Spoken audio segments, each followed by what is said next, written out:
All right, everybody. Hello and welcome back.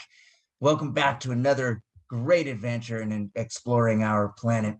We're going to talk today about beaches, some of my favorite places in the world, these amazing landscapes that juxtapose land with the sea, these remarkably dynamic environments, and the processes of tectonics and deposition that dominates in these landscapes. So with that said, we are talking about the coast today. We're talking about the coast today. So we're going to start out here. This lecture is divided into two parts. And so we have here in part one, and both these parts will be included in a single recording. But the first part of our discussion is we're going to talk about the different types of coastlines, the features that we see along the beach, how we describe the beach. Then we're going to talk about how energy and sediments move through these coastal systems and help to both of those items, the balance between those items serves to shape these areas. And we're going to talk about a specific type of coastline, emergent coastlines, where we see erosional processes really take hold and dominate these areas. Then in part two, we're going to look at the other side of that coin. We're going to look at submergent coastlines. Submergent coastlines being coastlines where deposition tends to dominate, where sediment deposition tends to really serve to shape what the coastline looks like as the predominant factor in doing so. Then we're going to take a look at some unique coastlines. Things like volcanoes and glaciers can carve out some really unique features along our coastlines. We're going to take a look at some of those here together today. All right, let's do it. Let's start out by taking a look at how we describe the beach. The beach's morphology or form, right? What features do we see here? How do we describe, right, these areas? Well, we know, or we may have recognized if you've been to different beaches in different parts of our local area or beyond, the beaches may look very different, but they do share some similar qualities as they're impacted by things like waves and tides, right? And so we can think of, or we can divide these areas here, or our beach setting, into a few different zones. Looking there at the offshore and nearshore levels there. So our offshore, right? Our offshore area there is going to be an area that exists where the water is deeper than our waves can interact then with the bottom of the ocean, right? As we approach the shoreline, things get shallower, and now our waves moving into this nearshore environment most certainly can contact that seafloor. And so we end up in that near shore setting, right? We end up in that near shore setting. Closer then, as we move again further inland, we end up at the shore, right? The shore right here, right? So the shore, and the shore is divided into two zones, the foreshore and the back shore. So the foreshore is that zone, right? That zone at the beach that exists between the low tide shoreline and the high tide shoreline. That is the foreshore, right? So that area between the low tide line and the high tide line.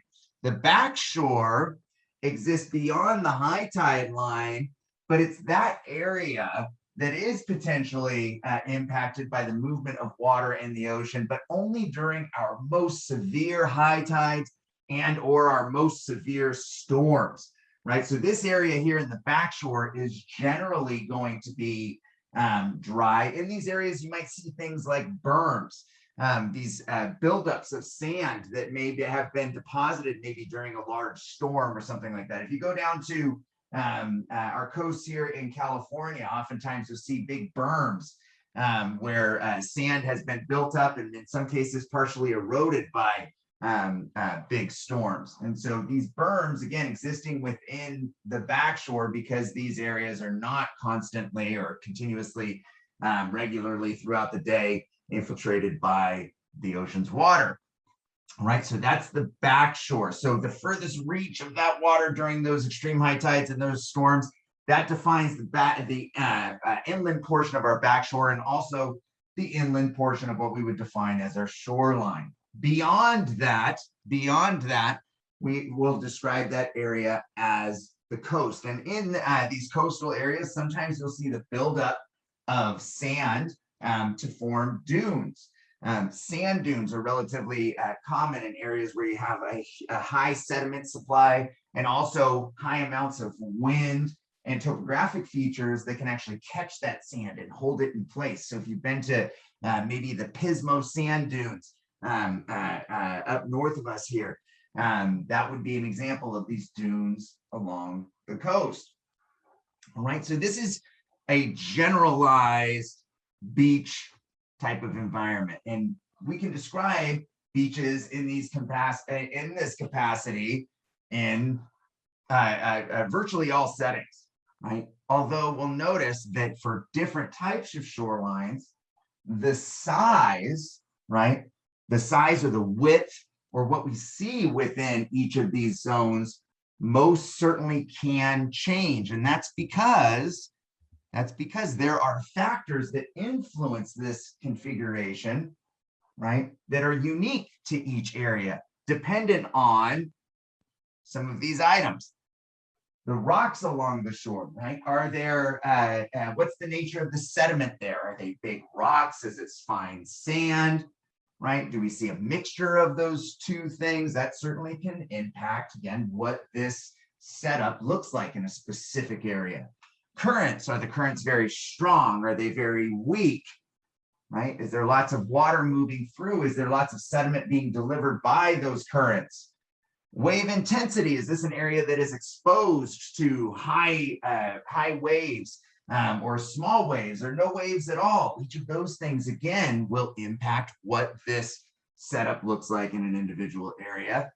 And then this last one is a big one, whether the coast is stable, right? That is, the elevation of the coast is stable, sinking, going down, or rising, coming up. We're going to talk about, there's a number of ways in which we can get stable or sinking or rising shorelines. But if you've ever wondered why the beaches in San Diego look very different than the beaches that we see here in places like Huntington Beach, right? It has a lot to do with these factors, is what's going on with the shoreline. Is it lifting up, dropping down, or staying stable? All right. So with that general setup in mind, we can have still very different types of coastline coastlines that express those different morphological features, those different coastline features, the shore and the width of the back shore and the foreshore, and all of those things can be expressed differently, right? Dependent oftentimes on the slope of the beach, right? Oftentimes dependent on the slope of the beach. Well, that's interesting. And it's what we're referencing here is that the slope of the beach oftentimes reflects that last factor that we saw on the previous slide. And that is whether a coastline is stable, rising, or falling. In shorelines that are either stable, right, that are stable or even maybe sinking a little bit, right, we're generally going to see more gentle slopes along those shorelines. Whereas shorelines that are actively rising out of the ocean, right, maybe via tectonics or something, right, that rising of those materials out of the ocean, right, is generally going to produce a steeper sloped beach. And in these steeper slope beaches, what we're normally going to see, or what we're oftentimes going to see, are much coarser sediments. You may remember from our sediments lecture, when we say a coarser sediment, that means larger. And those larger sediments, as we discussed, they require more energy, both to get there and to move. So in a steep sloped coastline, right, where we've got like this image here on the bottom, right, this steep slopes coastline here where we got high wave energy, we're going to see lots and lots and lots of big sediment, rock, right? Cobbles and boulders and the like, right? Whereas when we get more gentle slope beaches, like what we're seeing up here, what you might picture for places like the East Coast, we're going to see much finer grain sediments, right? And again, what we're seeing here in these environments is a contrast in the energy within these environments. When you've got a steeper sloped beach, right, a narrower foreshore and backshore, a narrower shore because of that steeper slope, what it does is it concentrates that wave energy over a smaller area. So what you get is higher energy and thus bigger sediments. Whereas in a more gently sloping beach, that energy is spread over a wider area, and thus you can leave some of those, or what gets left behind are some smaller, finer grained sediments. All right, and so in this, right, what we're seeing here is this kind of interplay between factors that influence the steepness of the shoreline, things like tectonics, we're going to see, right, and the actual shape and function of the beach. So in general, not only will we see these steep slope beaches, these coarser grain sediments, these beaches are also going to be much narrower, right? That is, that shore, that foreshore and backshore area, and that nearshore area is likely going to be over a much smaller area. Whereas those same portions of the coast in our more gently sloping beaches are likely going to be spread over a wider area. All right. So we've started talking about energy at the beach, right? We referenced that as we just discussed our sediment sizes, right? One of the most interesting things about the beach is how dynamic of an environment this is. The beach is a really, really dynamic environment where portions of that environment may be completely underwater and completely dry multiple times throughout any given day. Wave energy can change in a single day or seasonally, which means that the beach can change in a single day or seasonally. And what we see at the beach, right, is a reflection of the balance between the energy in the waves, right? The energy in the waves, the sediments that they carry, right? The types and the sizes of sediments that they're able to carry, and the shape of the coastline and how that impacts that energy and the way it's delivered by those waves and currents. And so when you look at a beach, right, and you take that awesome stroll down the sand, what you're looking at or what you're walking on in that along that sand, right, is a record of those sediments that were carried by currents and waves to that location. They were washed up along the shoreline and deposited because the energy from that wave was unable to take those materials back out into the ocean. So what we're seeing are kind of the limits, right, in the sand is the energy limits of that water to be able to carry those materials. So in an environment where you see very coarse sediment sizes, that is when you walk down the beach and you're walking along mostly large rocks, you're looking at evidence of a high energy setting. Lots of strong wave activity, right? These are oftentimes erosional types of environments. Sediments and things that end up on the shoreline in these environments are oftentimes removed by that same wave energy, wave and current energy. Whereas when you walk along the beach and it's some nice fine-grained sand, right, that's a relatively low energy environment, right? Because again, minimal wave energy, otherwise those sediments would have been removed. And again, it's important to recognize that these conditions can change. They absolutely can and do change seasonally, or even in some cases during the course of a single storm. And so here in these two images from your textbook here, this is a great comparison here. We're actually looking at the same beach, right? You can see these cliffs here in the background. You can see this point jutting out. and they're in both images, but you see that the sediments here have changed quite dramatically, right? They've changed quite dramatically. So we've got a bunch of beachgoers here enjoying the nice soft sand here, only to have that soft sand removed by this system by either a seasonal change, or maybe a series of larger storm events that wash up onto this sand and pull it away, right? And transport it into deeper portions of the ocean. All right. So again, you're looking at a record of activity at the beach when you dig your toes into the sand, or as you search through the rocks and the tide pools in search for all the cool critters that live there. All right. So again, keep that energy thing in mind, because it's going to come up a few times. All right. Some takeaways from this, right?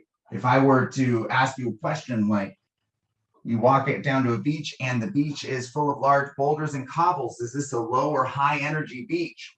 You would say, well, that's a high energy beach, right? If I said you walked along the beach and it was lots of fine sand, low energy or high energy, you would say, well, that's a lower energy, right? Type setting, because again, those are relatively finer grained sediments. All right. All right. And as always, I'm here. I'm available. Let me know if you have any questions. All right. So let's talk about how we break down our coasts, right, into terms that we can use to discuss them. Well, we can take the coastlines that we see around the world there, and we can place them into two principal groups: emergent and submergent coastlines. Emergent and submergent coastlines. All right. Emergent coastlines, right, are coastlines where we're getting that rising activity, right? We can remember this term by thinking about these. These are surfaces that where the surface of the earth is emerging from the sea, right? An emergent coastline. Emergent coastlines, again, the earth wants water world, right? And so weathering and erosion wants to take anything that comes above sea level and grind it down into sediments and take those sediments to the sea. So these coastlines there, where you get that rising activity right from the ocean, right? These are generally erosional types of environments. We're going to see a lot of features. We see a lot of features associated with the removal of sediments from the system, the breaking down of rocks and shoreline features, and transferring those sediments to the sea. Much of our coastline here in California is an emergent coastline. Much of it is, not all of it, but much of it is. If you've ever had the opportunity to take a drive up the Pacific Coast Highway there, all the way up to San Francisco and those places and beyond, you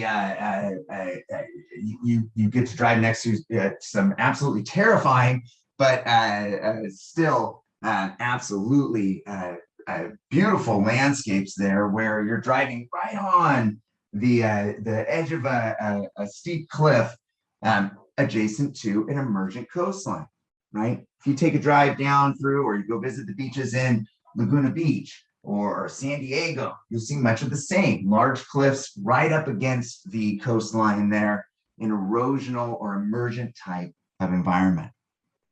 Submergent coastlines, on the contrary, are coastlines where we don't see that same rising type of activity. We see stable or sinking coastlines in these environments.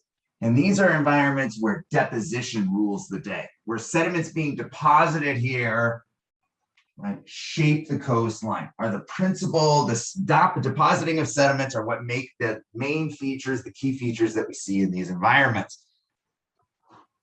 And so within these two environments, we see some similar and shared features, right? But we primarily see that the contrast, or in the contrasting features that we see in these environments, we see that balance between either erosion or deposition, right? Erosion and deposition is happening in both of these environments.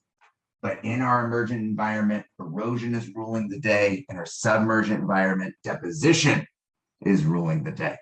All right.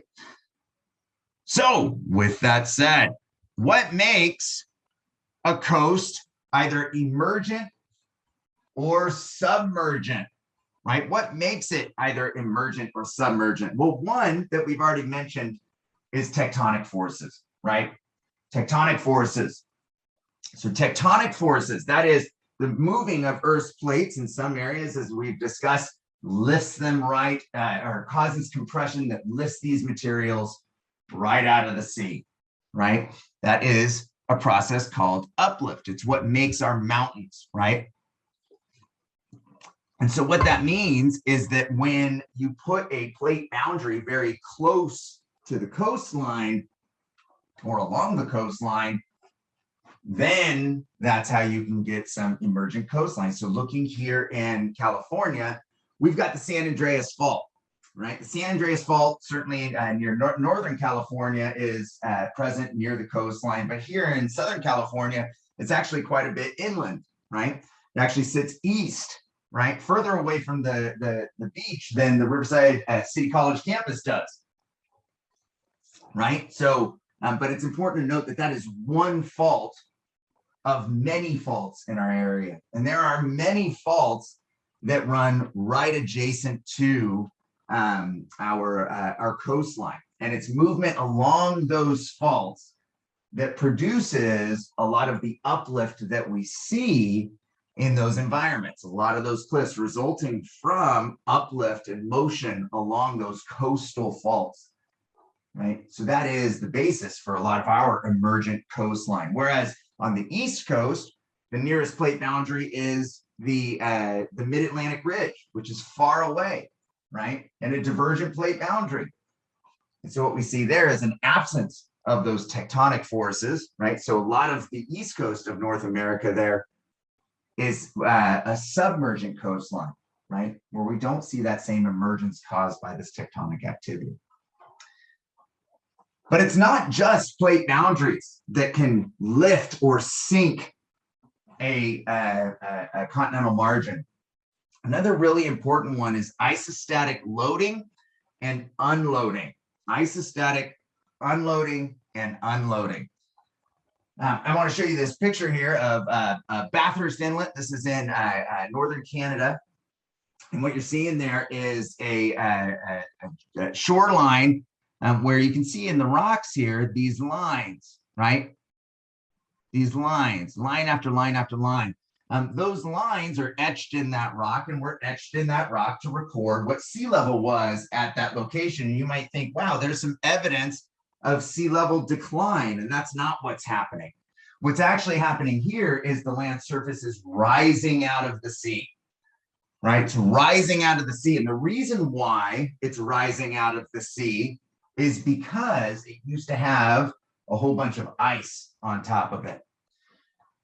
Glaciers, sediment, these things that can be transported or present in these areas temporarily have a lot of weight to them. Glaciers are really heavy. If you've ever had to carry a bucket of water, you know that weighs a lot, right? That weighs a lot.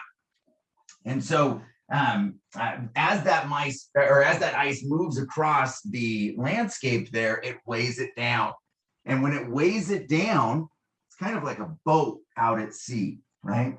If you have a boat that has no cargo on it, right, and then you load it with cargo, that boat sinks and rides a little bit lower in the water.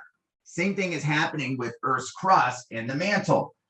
When you load a portion of Earth's crust, it's deflected downwards. We call this isostatic loading. Isostatic loading. When that ice is removed, right, when the glacier melts, now that area is unloading. And just like taking the cargo off of a ship, the ship rises, it sits a little bit higher, right? Same thing with Earth's crust. It will start to rebound. And that's what we're seeing here in these lines at Bathurst Inlet, is that this area is rebounding after the removal of glacial ice that was present maybe 10,000 years ago or so. This isostatic unloading, this uplift is really slow, right? We're maybe a centimeter per year, but that adds up and can be quite significant, such that even in areas where you don't have a plate boundary, we have an emergent coastline because that coastline is indeed rising or emerging from the sea. All right. Awesome. Another thing that can make a coastline either emergent or submergent are changes in sea level, right? Changes in sea level. As sea level rises and falls, that can put the ocean in different positions relative to topography along the shore. Where rising shores may put the sea levels may put that seawater right up against the base of a large topographic feature, like a mountain or a hill, right? Whereas falling sea levels, maybe we widen that beach, right? We take that sea level, we move it further away from those features, right? So shifting sea levels, again, can expose the shoreline or push that shoreline to new settings, maybe to closer proximity with a fault or something. So how do we change sea levels? Well, one way that we change sea levels is through the presence and absence of continental ice sheets. The removal of huge volumes of water from the ocean and storage of that water in glaciers can have a huge impact on sea level. And then the melting of those glaciers, and the addition of that water back into the ocean can certainly make sea levels rise. But there's another thing, or another couple of things in there that can also contribute to sea level variability. One of those is seafloor spreading rates. Seafloor spreading rates, that is the activity at a divergent plate boundary. When you look at a divergent plate boundary, you might remember that we drew it something like this, right? With the edges of that plate deflected up. And you might remember, right? This plate's moving that way, this plate's moving that way. You might remember that these plate edges are deflected up because these newer bits of crust are less dense than these older bits of crust, so they sit a little bit higher. So what happens if we increase seafloor spreading rates, right? If we increase how fast this plate is moving away from this plate here, if we increase that speed, what actually happens is the width of this ridge, it gets wider, right? So that deflection starts to happen, right, over a wider area than when seafloor spreading rates are slower. And so this little area here, right here versus there, this little area here is sitting up a little bit higher. And that reduces the overall volume of our ocean basins. And so by reducing the volume of the basin, what that does, that causes sea levels to rise, right? Now, this is on geologic timescales, right? This is something that isn't going to happen over the course of just a couple of years. We're talking a millions of years type process, but it can most certainly have a significant impact on sea levels. Another interesting thing is that changes in water temperature also can impact sea levels.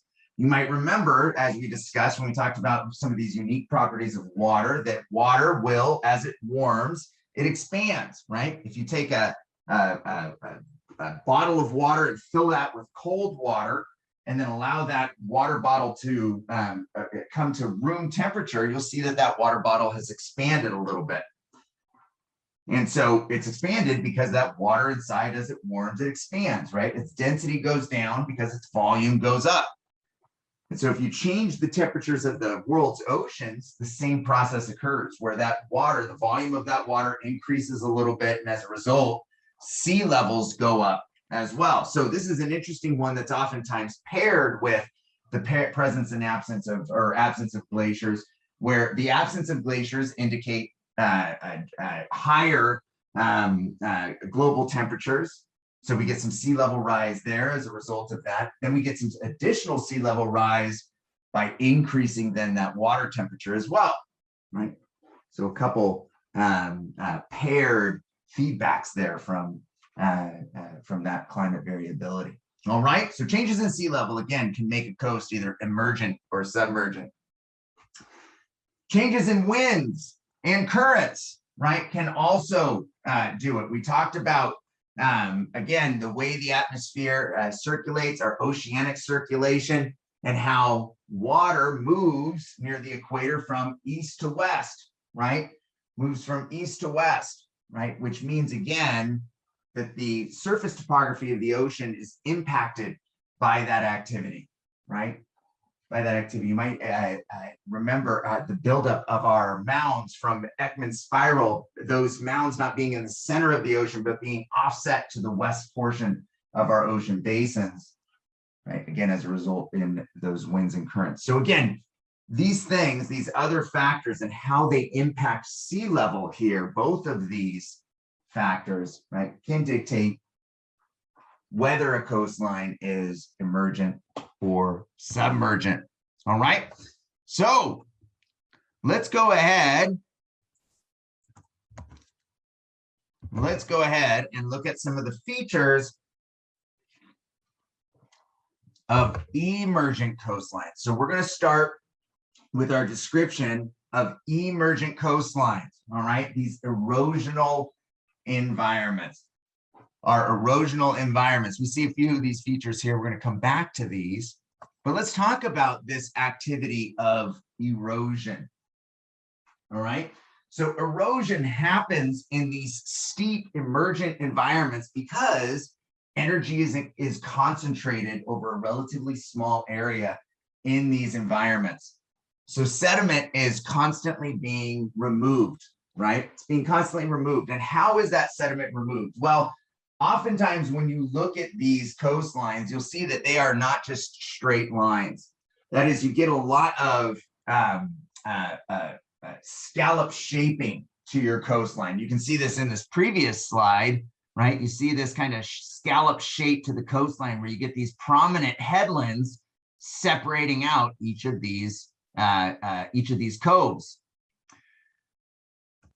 And so what's happening there, or what we're going to see is happening there, is a process called headland erosion, where erosion is not focused equally or is not distributed equally across that shoreline, but rather is focused on isolated areas and chopping those back one at a time. This process of headland erosion. We're going to look at that here in detail in just a moment. But when we break these materials down, right? When we break these materials down, they need to go somewhere, right? Again, erosional environment means that both these materials are being broken down, but they're also being transported. And oftentimes that's out into the deeper parts of the ocean. And we're going to see in this offshore transport that this is a key way that sediments actually make it from the nearshore environment to the offshore environment and eventually out to the deep sea. Wind plays an important role in erosion as well. But oftentimes, this is not by pushing sediments out into the ocean, but rather by pushing those sediments inland. And so we see wind and its erosional behavior here in these sorts of environments, generating things like sand dunes.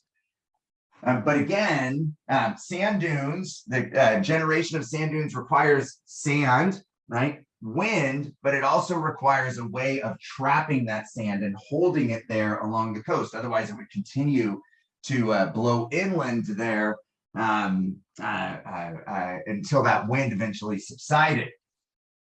So oftentimes we'll see sand dunes in association with these sorts of shorelines because within some relatively near distance of the shore will be maybe a hill or a mountain range that forces that wind that's carrying that sand to slow down and drop it.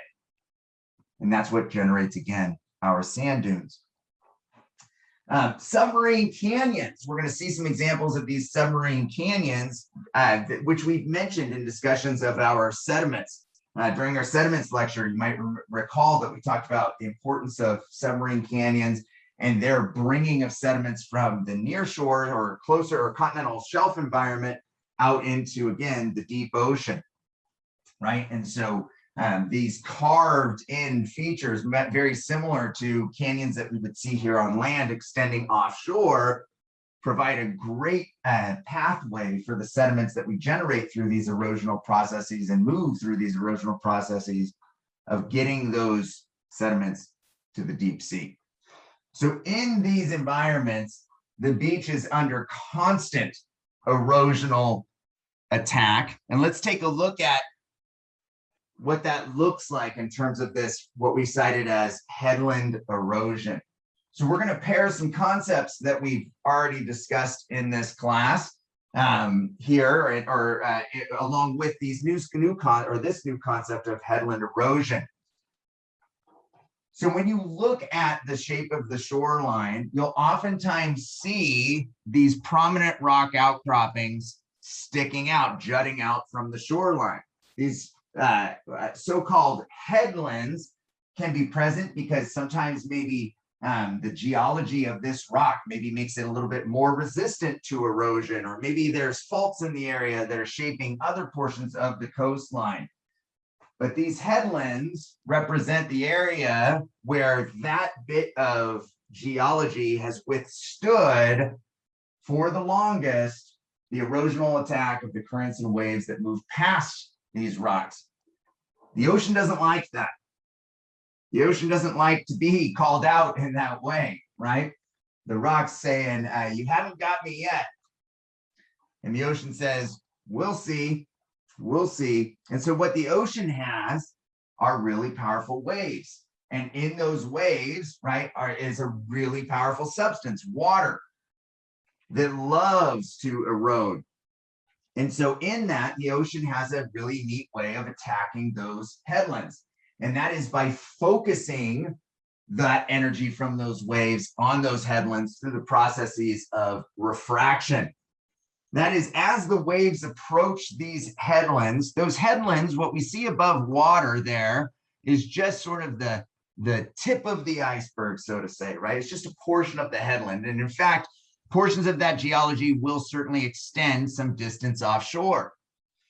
And so as those waves move through the ocean, right, in the offshore environments, they move freely, right? They're going to go ahead and just move freely about through the ocean with no friction, right? Whereas when they start to encounter this portion of the headland that extends out to sea, that portion of the wave will slow down. And so what we get there, right, is that portion of the wave that slows down causes the surrounding portions of the wave to curve and thus focus their energy on that headland. So these waves here in their turning are turning and directing their energy right on that headland there, right on that headland, and they're going to start eroding those materials. So that focusing of that wave energy does another interesting thing. That energy, that wave energy that's focused on eroding the headland, is stolen from these intervening areas, right? Which means that that wave energy is going to be a little bit lower. So oftentimes what we see between these headlands are relatively quiet beaches with lots of sand, right? With lots of sand on them. And that's because a lot of that wave energy that would have otherwise hit those beaches is being diverted towards those headlands. All right, that is headland erosion. And a lot of the features that we're going to talk about in regards to emergent coastal coastlines starts with this process of headland erosion. All right, but again, this is one step of the process. We've broken the headland down. Let's go ahead and get the sediment out of there to keep that steep, narrow, emergent coastline. How does the ocean do that? Well, sediments, once they're produced, or once these materials are eroded, they enter into those waves and currents and start to be transported in the ocean. And generally, the way that the directions at which they're going to be transported is parallel to the shoreline, right? In some direction. For us here in California, they're north or south of where they started. So if the generalized currents in this image are from left to right here along this graphic, right? What happens is that activity that breaks these materials down, that same energy is going to carry these sediments along the shoreline. We're going to talk about this process called longshore transport and how it works. But for right now, what we need to recognize is that longshore transport describes how these currents carry these sediments in a direction parallel to the shoreline. And so these sediments will continue their march along the shoreline here in this general current and wave direction. They'll continue this march all the way down the coastal environment here. And then eventually what they might encounter is one of those submarine canyons, right? And again, as we mentioned during our sediments discussion, these submarine canyons are kind of like the trap door of our sediment delivery or sediment transport methods. That is, these sediments are happily moving along the shore with this longshore transport, and then all of a sudden, the floor beneath them gets pulled out. Actually, what oftentimes happens is these sediments will accumulate along the margins of these submarine canyons. And then once they build up to an unstable height, or maybe an earthquake happens or something, a storm, something disturbs that pile of sediments, they will then fall into these submarine canyons and form those turbidity currents that we discussed earlier in the semester there. Right. And so those massive turbidity currents carrying huge amounts of sediment as they flow down, these gravity-induced flows, as these materials flow down these submarine canyons, can take those sediments and transport them to the deep ocean. These submarine canyons are oftentimes offshore extensions of rivers that once flowed on land. That is, again, as rivers are flowing on land, they're also eroding and carving canyons. And as maybe when sea level is low, right, that canyon can continue all the way to the beach. And then when sea levels rise, those canyons then are flooded and they become our submarine canyons, our trap doors for these sediments. And so again, in emergent environments, we see lots of these submarine canyons. And here in Southern California, we certainly see lots of these submarine canyons. And again, what these are doing is they're preventing a lot of sediments that would otherwise move their way happily along our shoreline and be deposited in a number of places. In doing so, it's interrupting that process. And rather than those sediments building up along our shoreline, they're being transported to the deep sea, which again is a big factor in keeping these shorelines emergent, is that rather than having these sediments accumulate, they're not allowed to do so. They are moving into deeper portions of the ocean. All right. All right. All right. We're going to come back to longshore transport here in just a bit. But those beautiful cliffs, I remember being a kiddo, and we used to camp a lot down at San Onofre. And for those that have been to San Onofre, you'll know, but for those that haven't, San Onofre is a beautiful beach, beautiful stretch of coastline, largely undeveloped over portions of that coastline. It's really, really neat. And you walk up from the parking lot in portions of San Onofre, and to get down to the beach, or to get to the beach, you have to walk down some really steep cliffs. And I remember being a kiddo and standing at the top of those cliffs and thinking, how on earth were these cliffs made? Was there a giant tsunami type wave that just knocked off the face of this cliff? So is this cliff the height of the biggest wave for this area? And the answer to that is no. The ocean uses more of what I think of as a Karate Kid type technique in making our cliffs.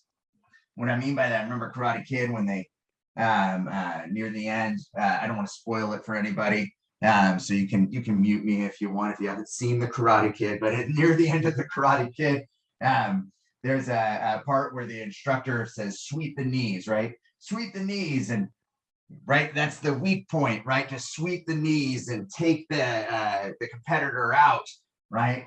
By not going at their upper body, but their lower body and sweep them out from underneath them.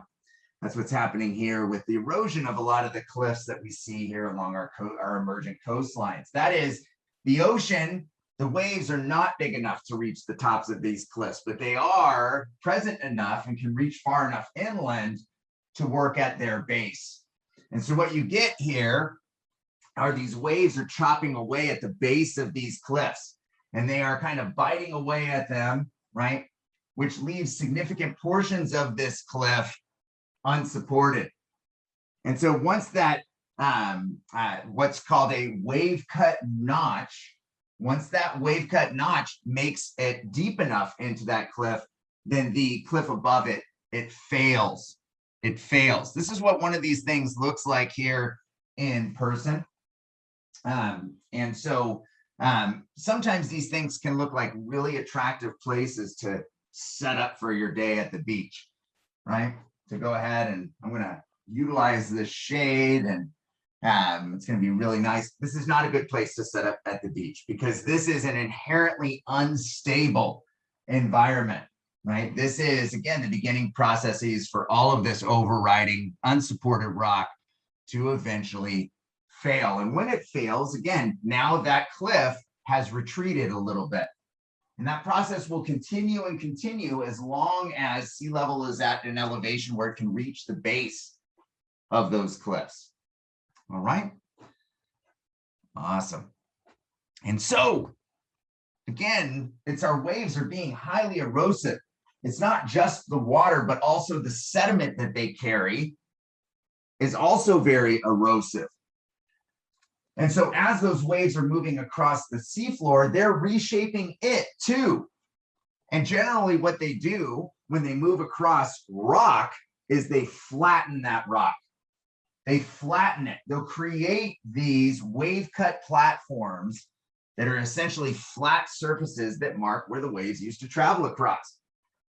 In this image here, you see individuals likely looking at tide pools in this wave cut platform, and they're able to walk on this. This is no longer below the waves because of there could be a few factors, right? One, you could have had uplift of this wave cut platform, right? Uplift of this wave cut platform, that is tectonics, can lift that out of the sea and expose these surfaces.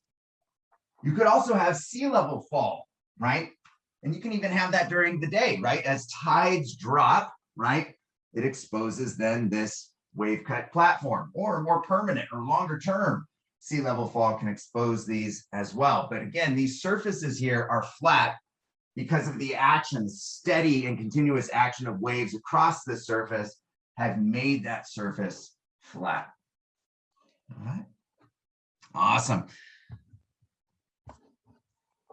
So let's take a look back then again at our headlands as well.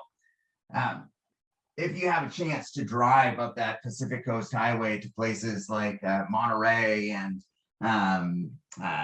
Big Sur and these amazing places, and you're a passenger, if you're a driver, pay nothing but attention to the road. It's a really dangerous stretch of road. But if you're the passenger, as you pass by these headlands, you will notice a pattern. And that is at each of these headlands, if you look behind them or beyond them, excuse me, further out to sea, you'll oftentimes see big pillars of rock sticking up out of the water. Those big pillars of rock, we call those sea stacks. Sea stacks. Those sea stacks will be right out in front of the headland. And it'll almost look like, well, did a rock fall off the headland and form that sea stack? It didn't. That's not what happened. What actually happens with these headlands, again, because of that converging of those waves on the headlands, they're actually being attacked not just from the front, but also the sides. And that attack from the side will erode the sides of those headlands sometimes preferentially, right? Particularly in portions of a headland that are protected by some bit of rock sticking out in front of them. That is, it's that bit of rock here, this sea stack is absorbing a bit of wave energy. And so what you might see here is, again, as this wave energy is converging on that headland, right, it can produce something called a sea arch. That is, if that erosion goes all the way through the headland, right, we call that a sea arch. If it hasn't gone all the way through and it's generated a cave, we call that a sea cave. And so maybe you've already surmised, right, that the general evolution of a headland may be, or oftentimes is, that in the initial wave activity on that headland, what we generate here is a sea cave, right? Is a sea cave. That sea cave deepens and deepens and deepens. And if eventually connects through to the other side of the headland, then that's how we form our sea arch. And once that sea arch forms, it's not done. This will continue to get wider and wider, and the top of this arch will get thinner and thinner and eventually fail, leaving behind a sea stack. So in all likelihood, between here and here, you may have had a sea arch, and before that, a sea cave. But this is the general pattern. This is what we'll see again as we generally move towards shore, is that closer to shore, we've got our sea caves, a little further out, maybe our sea arches, and then our sea stacks. But there is a connectedness there in this progression that we just described. All right, so here's what one of these looks like in person. These are very picturesque. Sea arches are really famous, and they really do a great job of framing photos and all sorts of stuff. They're really incredible places to visit. Here's a sea stack. Beautiful in their own right. And here's an example of our wave cut cliff, right? Our wave cut cliff. Again, you can see here that through the activity of waves chopping away at the base of this cliff, this cliff has failed and continues to move backwards as long as those waves continue to interact with the base of this cliff. You can also see in this image some of our headlands with sea stacks sitting out there as well, which is a good sort of doubling here in this image. I want to show you another picture of some terraces and wave cut platforms, but one that shows many of these wave cut platforms, right? Wave cut platforms, sometimes referred to as marine terraces, give us a record of, again, where wave activity once occurred. And so this here, one of the islands off the coast of California here, you're seeing many of these flat benches, and you might be thinking, wow, look at sea level used to go all the way up to the top of that island and has gone down in elevation ever since. Not so much, not so much. What we're seeing here primarily is the activity of tectonics, which has progressively lifted this island out of the water. And every time that that island has moved up in elevation, we get the creation of new wave cut terraces. And we can actually go out, we can date these things, we can count them, right? And we can use them, right, as a record of the rate of uplift of this island, right? Because again, we know that each of these flat benches here, these marine terraces or wave cut platforms, was generated just below sea level there. All right. All right, so that concludes then our discussion of emergent coastlines. So that again is part one of our, that concludes then part one of our discussion. So if you're needing that cup of coffee or you're needing that break for whatever you need to do, now might be a good time to go ahead and push pause on this. Or if you just want to keep muscling through, you're welcome to do that too. But this is, again, the end of part one. All right. So if you're just coming back from your break, welcome back. If you stayed on, thank you for doing so. It's great to continue our march along the coast. And we're going to do so in discussing now the other side of that coin, right? We've talked about emergent coastlines. Now we're going to talk about submergent coastlines, So again, here on our West Coast, we oftentimes see emergent coastlines, and that's because of how close we have these active plate boundaries to this portion of the coast. On the other side of the continent, right, and on the East Coast there, we oftentimes see submergent coastlines, and that's because primarily how far they are away from an active plate boundary. And we don't see those other factors come into play here either. Things like isostasy and those things that we talked about as potential other ways of making these coastlines emergent or submergent, right? These are pretty steadily submergent type coastlines that we see here on the East Coast. Not always, but primarily. All right. And so what we see in these environments are low sloping beaches. If you had an opportunity to go to places like the Carolinas, some amazing beaches there, Florida, you'll note that, again, those shorelines, those beaches are really low sloping. It's not like in California where many of our beaches require you to lug your toys down the stairs, right? I've had to do that many times with the kiddos, where you're lugging the toys down the stairs to get down to the beach. Not so much on the East Coast, right? Nice low sloping beaches characterized by lots and lots of fine-grained sediment, relatively fine-grained sediment, sand, right? I don't know about you, but there are times when I absolutely love the feeling of the sand between my toes. Right? Digging your toes into the sand and feeling that sand get a little bit cooler and maybe a little bit more moist. And it's really, really nice. But then there are times where it's not so nice, like when you get into your car and it's everywhere and those sorts of things, right? So that sediment at the beach, right? All of that sand, it's interesting to think about, where is it coming from? Where is that sediment coming from? Well, primarily that sediment is coming from inland erosion. That means that tectonics further inland from the beach have lifted materials out of the water, right? Above sea level. And so rain, right, and wind and things is taking and breaking those materials down.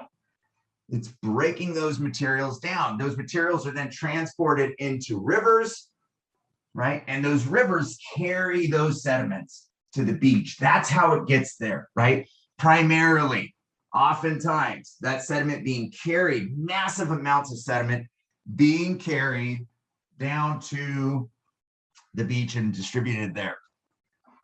However, if you go to a coastline that is submergent, right? So portions of maybe even Orange County resemble some of our submergent coastlines, right? If you visit the beaches in, say, Huntington Beach, portions of Huntington Beach, very wide sand-filled beaches, right?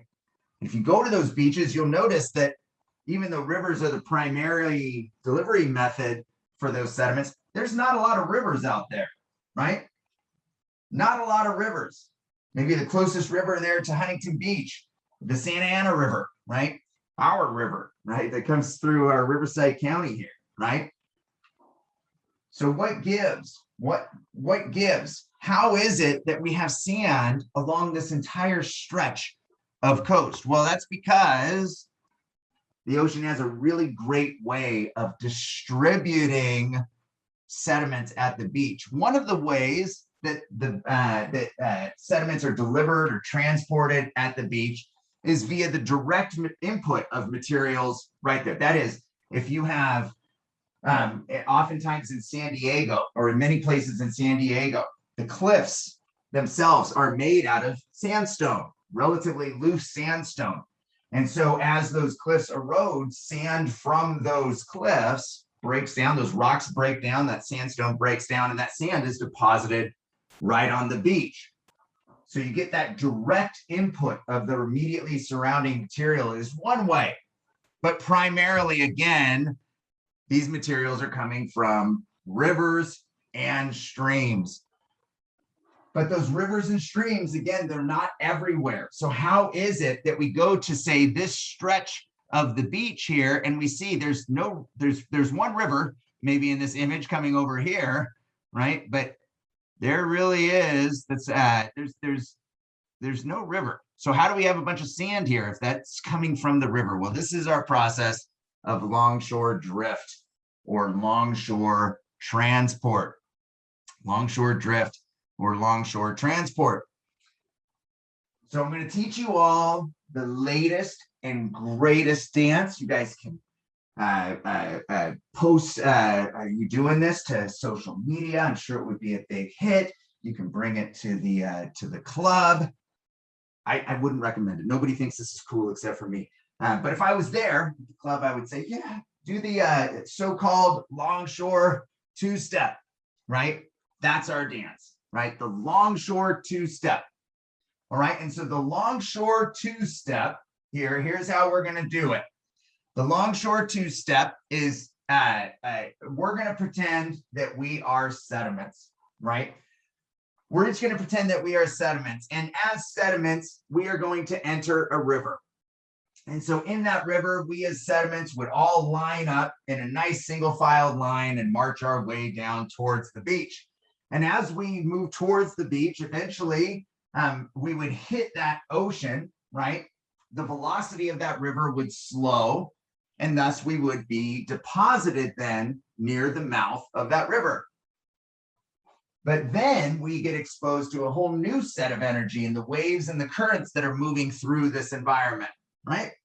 And so those waves and those currents, they pick us up, and that's when our longshore two-step begins, right? And so as waves move towards the shoreline, as currents move towards the shoreline, they don't do so generally at a direction that's right at the shoreline. They're approaching at some angle, right? They're approaching that shoreline at some angle. So as that wave picks each of us up, right, we're going to be carried at that sort of angled direction, right, along the shore. And that's the first two steps in our longshore two-step. That is, we'll take two steps up at a diagonal angle to the shoreline. That's this map right here, right? So two steps up, right? The next step in our longshore two-step is to then be carried by gravity via the backwash of that water, right? So as that water is backwashing back out to sea, it's doing so in a direction that is perpendicular to that shoreline. It's rolling down the slope of that shoreline, which means that we too are going to take two steps rolling backwards down that shoreline. And that is our longshore two-step. And so we repeat that pattern then of two steps at this diagonal, two steps back. And so what we generate is this sawtooth pattern. And behind us, as we generate that sawtooth pattern, is another sediment doing the same thing, and another sediment behind them, and another sediment behind them, such that we have these, we have all of these sediments moving right along away from that sediment source, away from that, that river mouth, to be then uniformly, evenly distributed along the beach, right? That's why we can have these nice, even, uniform sand beaches between these river mouths, is because the action of these waves and these currents through this process of longshore drift, through this longshore two-step, has moved those materials down the beach. All right, that is longshore drift. And so we've long been aware of this process. We've also long been aware that the beach is a great place to spend some time. It's an amazing environment. And then we've also been aware that it's a really hard place to build and keep static. Beaches, again, are inherently dynamic. They change all the time. And if you are building a home or a business or a road, and you're doing so in an environment like this, you would really like it to not change so much, right? Because changing environments means collapsing homes. It means collapsing bridges, right? It means conditions that are not ideal for long-term use. So we have a number of ways that combat beach erosion that sometimes try to take advantage of this process of longshore drift and or interrupt or are negatively impacted by the processes of longshore drift. And these are a few examples. So building your home, right? Building your business, right? Oftentimes, the closer you can get to these really neat places, the better, right? A house right on the beach, right? A house steps from the water would be amazing, right? But not so much if waves are constantly washing into your living room. So for a while there, one way of combating that encroachment of the waves, either during storms or really high tides, was to construct what are called seawalls. Seawalls are made sometimes out of mined rock or sometimes artificial rock, concrete. And these seawalls, what they effectively do is you're building a cliff face, you're building a barrier. And what this does, really interestingly, is you've constructed essentially an emergent coastline. You've narrowed that coastline down, right, through the construction of this, what the ocean sees as a cliff, right? There's no difference between this and a tectonic feature to the ocean, which, as we discussed for emergent coastlines, it takes that energy and it focuses it over a smaller area. So the construction of these seawalls, while trying to keep the waves away under largely severe conditions, what they oftentimes result in is the ocean removing those sediments that were otherwise in front of the seawall and then coming in direct contact with these structures. You, in fact, end up losing what sand you did have on the beach through the construction of these seawalls at times. And so seawalls, the construction of seawalls is something that we really try to limit at this point. The construction of a seawall here in California, with some of the regulatory oversight that's given for our coast, is something that's really difficult to be allowed to do for this reason, right? Is that you are you're potentially contributing to the issue here, and you end up losing the beach entirely, right? That is the sand and things that you would otherwise be able to utilize at the beach. Another structure that we sometimes build, sometimes it's nice to be able to take your boat, right, and park it near the shoreline. And it's nice for the businesses there to have visitors and that are going to come in and support the economy there and those sorts of things. So something that's been constructed in the past are these what are called breakwaters.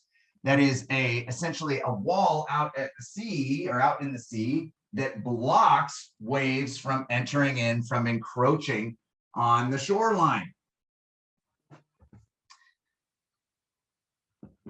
And so that results in a great condition for parking your boat, because you don't have to worry about waves coming and moving your boat around and that kind of stuff. Oftentimes behind these, they'll have what are called moorings, where you can tie your boat to, and then you can either use a smaller boat, or you can hire a ferry service to then take you to the shore. This looks like here, this pier here serves as the docking for all these boats that are moored behind the breakwater. But you may notice this, right? You notice this build out here that's pointed towards the breakwater. Notice that it's not here. And what's happening here is longshore drift is creating a condition that actually needs to be managed as part of the construction of these breakwaters. That is, longshore drift is carrying sediments along the shoreline here. They are moving, right? They're moving because the waves are carrying them along the shoreline. When you install this breakwater as designed, it limits the amount of wave energy that hits that area. So what starts to happen is when these sediments are marching down the shoreline in that longshore two-step, that energy is gone. And so what they start to do is they start to be deposited. And they'll continue to be deposited all the way out to that breakwater unless it's managed. And the way it's managed is typically by having boats come in and dredge these materials out, remove them so that we can keep some water there so the boats still have access to the area behind the breakwater that this was designed for. So some maintenance to be done there. And this is certainly something that is done. And sometimes we're going to see that sand that's removed from these areas is sometimes utilized to help out beaches in other areas. Jetties.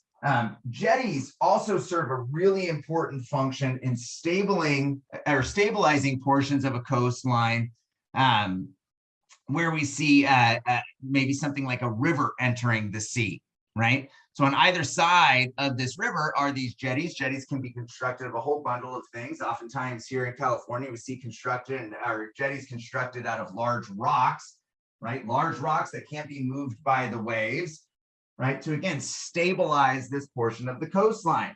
But what we see here is, again, because of these longshore currents, right? In this image here, we got our longshore current carrying these sediments down, this jigsaw pattern here, moving along. Those sediments eventually go, oh, I ran into the jetty here. I can't get around it. So what am I going to do? I'm going to be deposited. And so sediments are deposited here, right? And this structure will build out.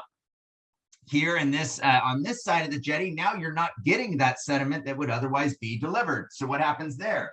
We actually get a little erosion in those environments. So this might require some maintenance too. You might need to take some of this sand from this side and deposit it here on this side. And this isn't just a bucket and shovels day at the beach. This is heavy equipment, right? And heavy trucks and those sorts of things that are moving these materials to accomplish this. Another interesting thing that we've tried is the installation of what are called groins. If you go down to Newport Beach, portions of Newport Beach will have these so-called groins installed. You'll see these right near the Newport Pier, just a little ways north of the Newport Pier there. You'll see a number of these groins. We used to call them the finger jetties when we would surf down here. These rock structures here are actually designed to work with longshore drift. And that is, as you can see in this image here, you've got a whole bunch of really, really neat houses installed in this area right along the beachfront there. So having a nice sandy beach in front of these homes is absolutely an attractive thing. It's also attractive for visitors to the area that want to utilize the beach. It's always competitive for street parking here in this part of Newport for those that have visited down here, but there are portions of the street parking here where it's free, which is part of the attraction rather than have to go pay the $15 or $20 or whatever they're charging down at the state parks. Sometimes you can find some free parking down here. So these beaches are really, really nice, really attractive places to go visit and attractive for the communities to maintain. So the idea was we'll install these jetties, or excuse me, these groins out here, right, as a way of catching sediment before it can leave the area.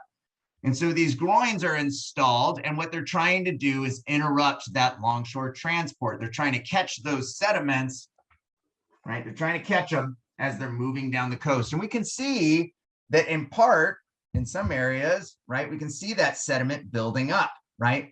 In this image, I've labeled, this is just a Google Earth image that I've overlain this label on, and I note that the longshore current direction is in this direction. The longshore current direction will always be in a direction parallel to the shoreline. Always in a direction parallel to the shoreline. And I know that it's in this direction, right? From the top left to the lower right. I know it's in this direction versus the lower right to the top left. I know it's in this top left to lower right, not because I'm looking at the waves or anything. What I'm looking at is the buildup of sediments on the up current direction or up current side of these groin structures, right? That is, we can imagine these sediments moving, doing our longshore two-step, right? Longshore two-step as these waves wash along the coast, right? My line is deteriorating as I draw, I know, but we're just drawing that longshore two-step pattern. Eventually it hits that groin and these sediments are all deposited, right? And so we get a little buildup of sediment here, right? And we can see that here, right, as well. Well, that's great. Does that mean these things are working? Well, look what's happening on the other side of this groin, right? Look what's happening right there and right there, right? At those locations, you can see that we've essentially the sediment that would have otherwise been deposited here is being deposited here. So the net effect is pretty minimal in these settings, right? So the net benefit from the construction of these structures may be negligible.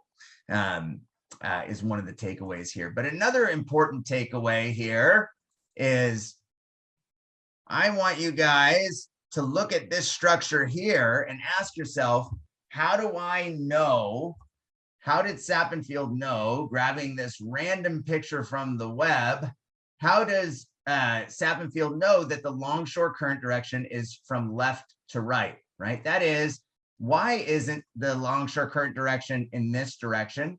What, or how about this direction? Or how about this direction, right? How does Sappenfield know it's the yellow arrow direction? Well, first we can get rid of two of these lines right off the bat, right? So here's our groin structure, right? And we know longshore currents will always move parallel to the shoreline. So this red and blue arrow, they are out because that is into the shoreline and away from the shoreline, not parallel to the shoreline. So those two, they are immediately out. So the only two options we have are either this yellow arrow or this green arrow. And all we got to look at to see which it is the sediment buildup here, the buildup of those sediments around this structure, right? And so if we look here, we've got a big pile of sediment, right, on this side of the structure. And we can see that lots of sediment has been removed from this side of the structure, right? So again, sediments will always accumulate on the upcurrent side of these structures, right? Because that sawtooth pattern, the longshore two-step, is taking these sediments in this direction, right? Where then they pile up, right? And thus are not deposited on the other side of that structure, all right? And so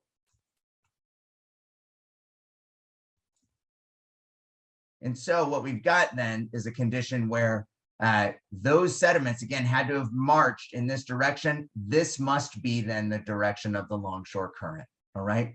We just went through that exercise. It's one that I want you to make sure that you're plenty clear on, because this is one that oftentimes pops up in quizzes or exams where you're given a picture of a structure like this one and you're asked, which is the longshore current direction? Left to right, right to left, top to bottom, bottom to top, or something along those lines, or label the longshore current direction or something along those lines. All right, so this is certainly an exercise that you want to be familiar with, one that's good to know. All right, so again, any questions at all, I am absolutely here to help. So please, please, please don't hesitate to get a hold of me.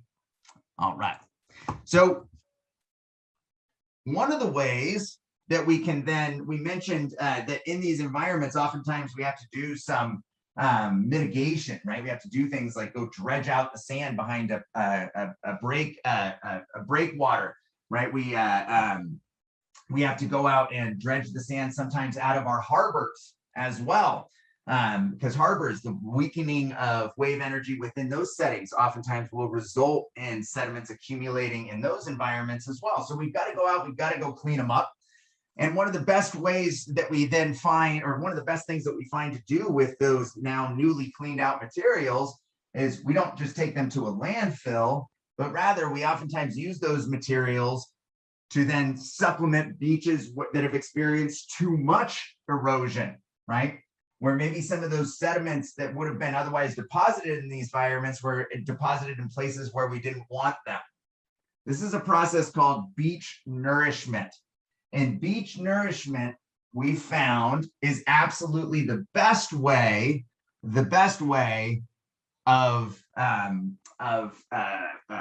combating beach erosion, right? This really is, out of all of these engineering methods that we've discussed, this really is, we found to be the best way, with the most long-term benefit there, is to bring in this new sand, to utilize oftentimes sand that is taken out as part of another project and use it to build out our beaches. All right. Awesome. So that is, again, that's beach nourishment. If you go down to the beach, you might see them doing this. Sometimes you'll see big dirt rock hauling type trucks with their big containers dumping sand at the beach. That's what they're doing. That is that process of beach nourishment. All right. So just like in our emergent environments, our submergent environments generate some really unique features as well. That is, our coastline not just how narrow or wide or steep or gradual the slope is. That's not the only set of differences. The features that we see in these two environments are oftentimes very different too. So primarily what we see in our submergent depositional environments are structures that are made out of, rather than rock like we see in our headlands and an emergent coastline, rather we see structures that are composed out of loose sediment, oftentimes sand.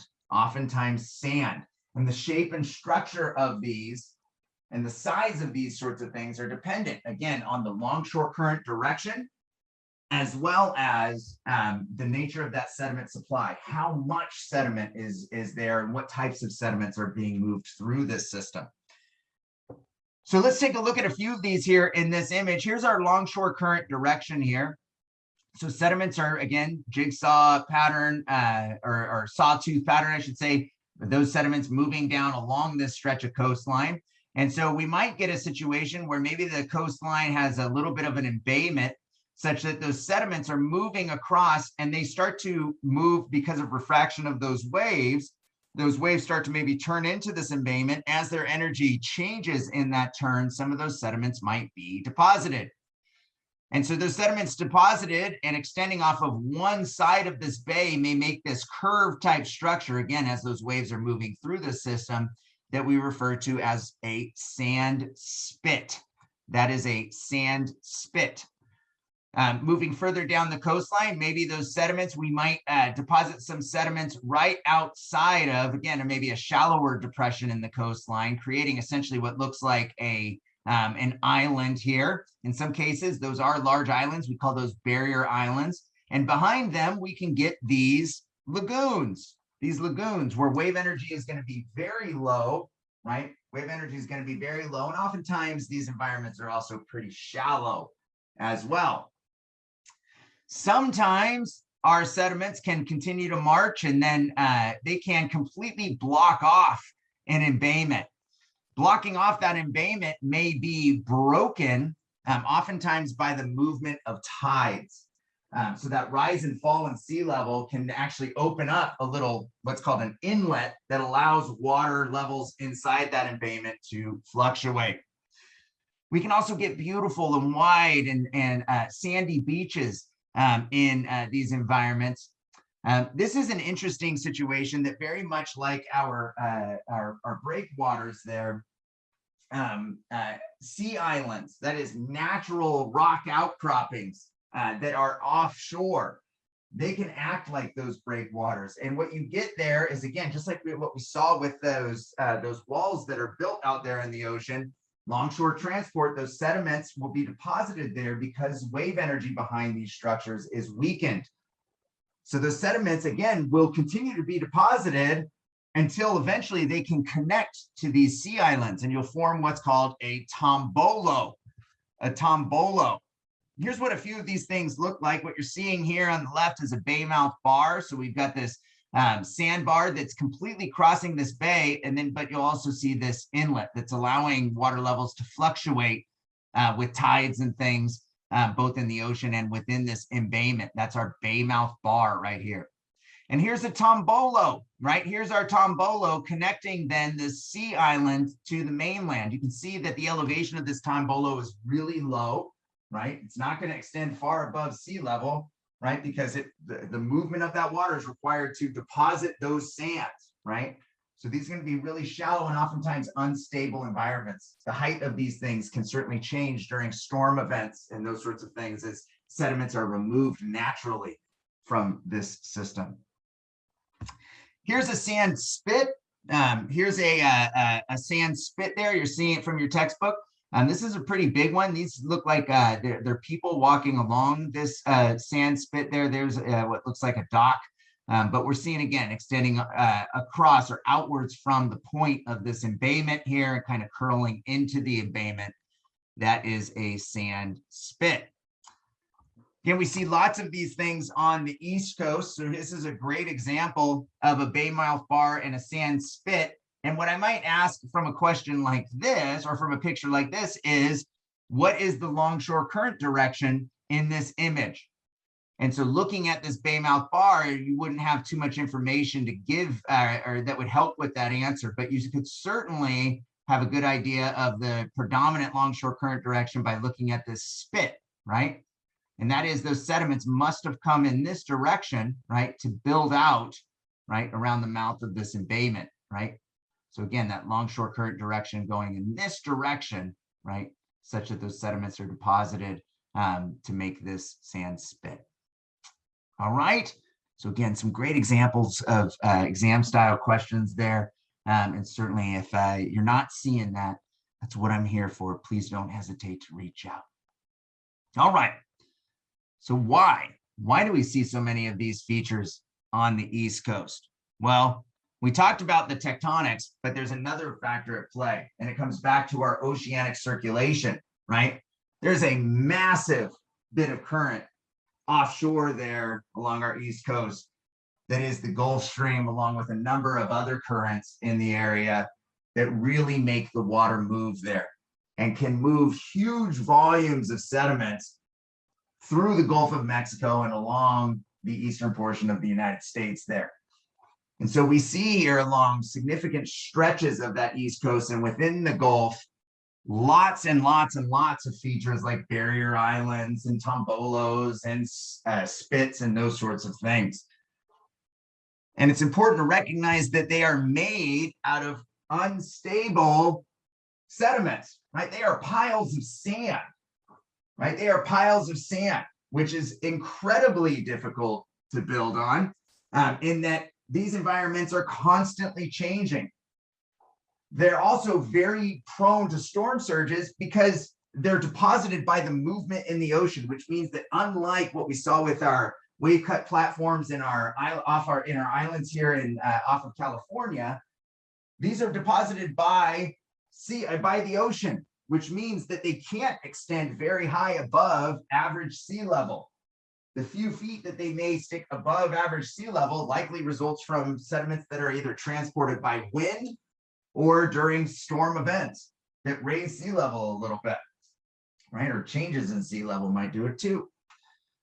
So many of these structures sit just a few feet above sea level, which means they're very susceptible to, again, that hazard, that storm surge hazard that we talked about, where we can get several feet of sea level rise during something like a hurricane. And we know that these environments that we just looked at experience plenty of hurricanes.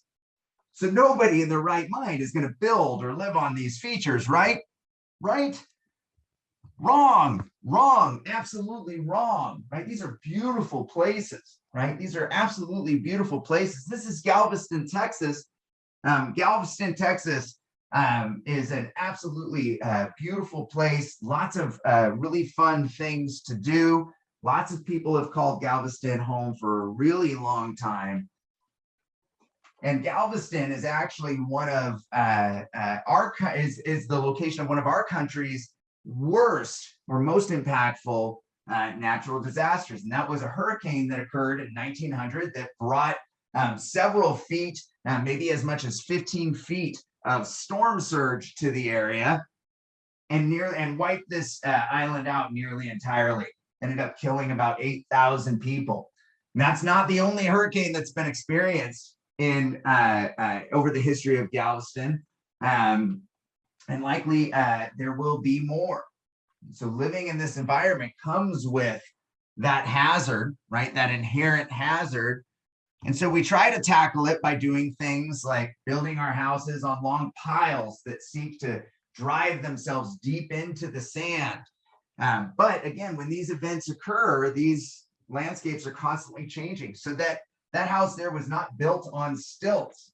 It's that house and these houses too, and that fire hydrant were built at the level of the ground surface at the time that they were constructed. But now with storm surge, with a big storm event, those sediments have been removed, leaving these things sticking way up in the air like this, right? So very dynamic environments, one in which these sorts of hazards most certainly need to be considered in our construction and planning for construction in these sorts of settings. All right. So what are some other features then of submergent coastlines, right? So some other interesting things. One of those is what's called mangrove swamps. We're going to take a look at an example of a mangrove swamp here in just a minute. But mangrove swamps are biologically mediated shorelines. That is, specially adapted trees, right, extend the shoreline by trapping and holding sediment. All right, we're going to see what that looks like here in just a minute. And then estuaries, where rivers meet the ocean, right? We see these both in emergent and submergent coastlines, but we're going to talk about them in several aspects in terms of submergent coastlines. All right, so estuaries, where rivers meet the ocean. Here's a picture of a mangrove forest, right? These trees, a lot of plants do not do very well in seawater. If you expose a plant or a seed to seawater, it's not going to be happy for the most part, but not these trees. These trees and their root systems are specially adapted to live along the shore, along the coast.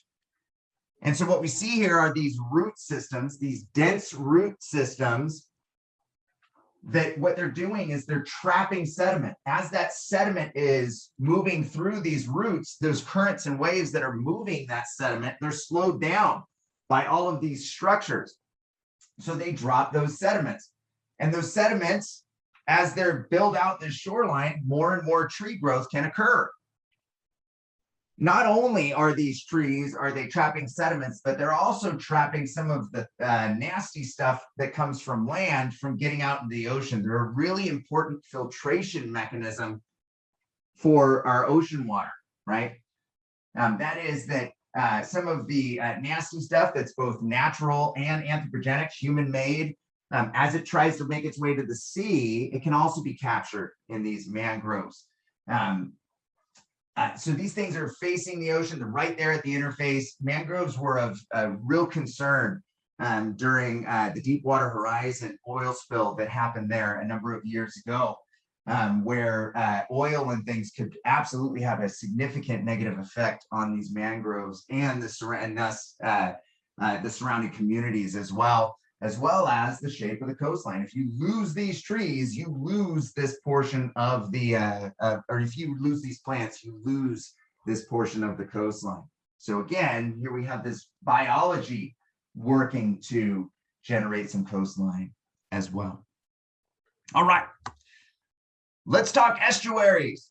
Estuaries, where rivers meet the ocean.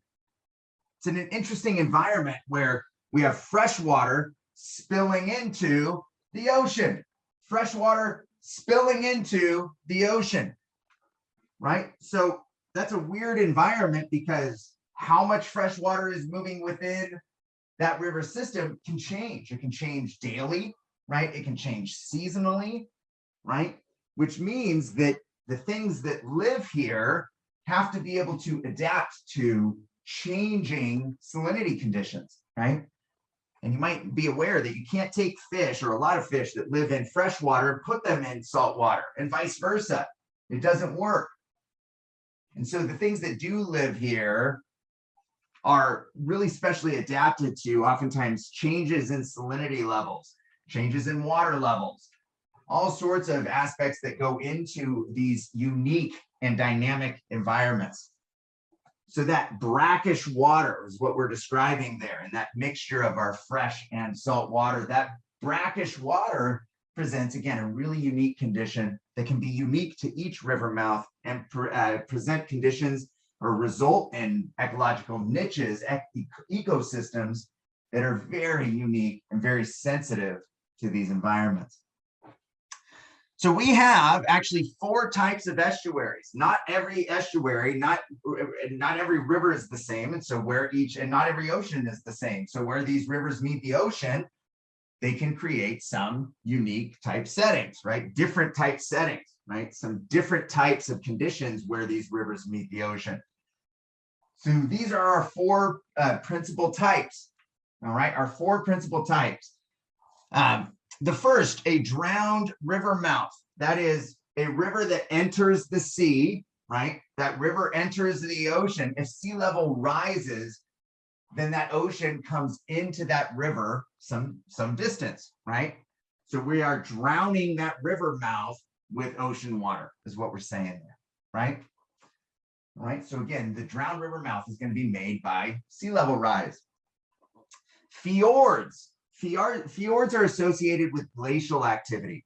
Glaciers oftentimes will carve their way all the way down into the ocean, right? And in that motion will make these these beautiful U-shaped canyons like this. Beautiful U-shaped canyon. As that glacier melts, right? Oftentimes because of increases in global temperature, that glacier will retreat. But if those increases in temperatures are global, sea level will rise and then fill that canyon, right, with ocean. And so that is a fjord. These narrow embayments that, again, will typically will terminate with either a glacier, right, or some sort of river system that once was where the glacier sat. Bar-built estuaries, right? Bar-built estuaries. This is where we're going to get water dumping into something like a lagoon, right? In again, in a submergent environment, our sediments there can build up those barrier islands, and thus you get that lagoon behind it, right? That is a bar-built estuary. And again, that means that the water chemistry in that lagoon is going to be quite a bit different than what we see in the surrounding environments, all right? And then our last is a tectonic estuary. These estuaries result from plate tectonics. That is, plate tectonics shifting pieces of crust around result in both high and low points for our rivers to move within and around. So a great example of a tectonic estuary is in and around the San Francisco Bay, right? It's the activity along the San Andreas and associated faults that result in portions of that embayment and the estuary that forms there, all right? So those are our 4 types of estuaries. That concludes our discussion of submergent coastlines.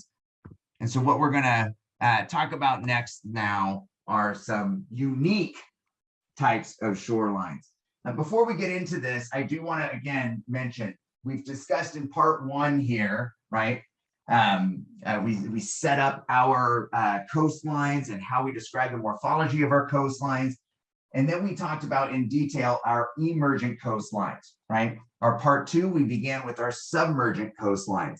And again, those are our 2 principal types of coastlines.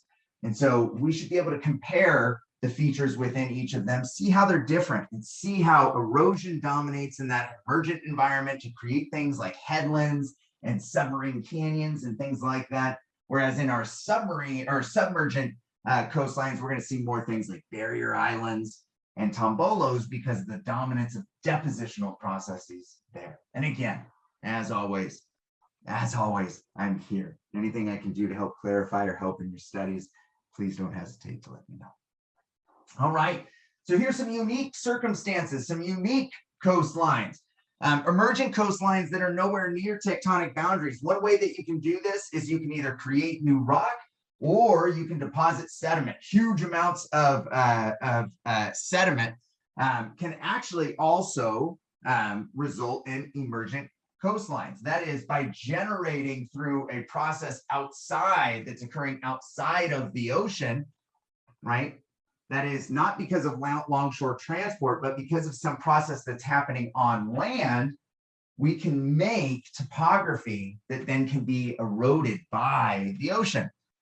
So for volcanoes, places like Hawaii, as that new rock, right, goes towards the ocean and hits the ocean, it cools and it solidifies, and it'll oftentimes make these steep emergent coastlines like this, where erosion is immediately trying to chop that back. Glaciers can do this too, and glaciers can make huge structures, right? Can make absolutely massive structures that we call glacial moraines.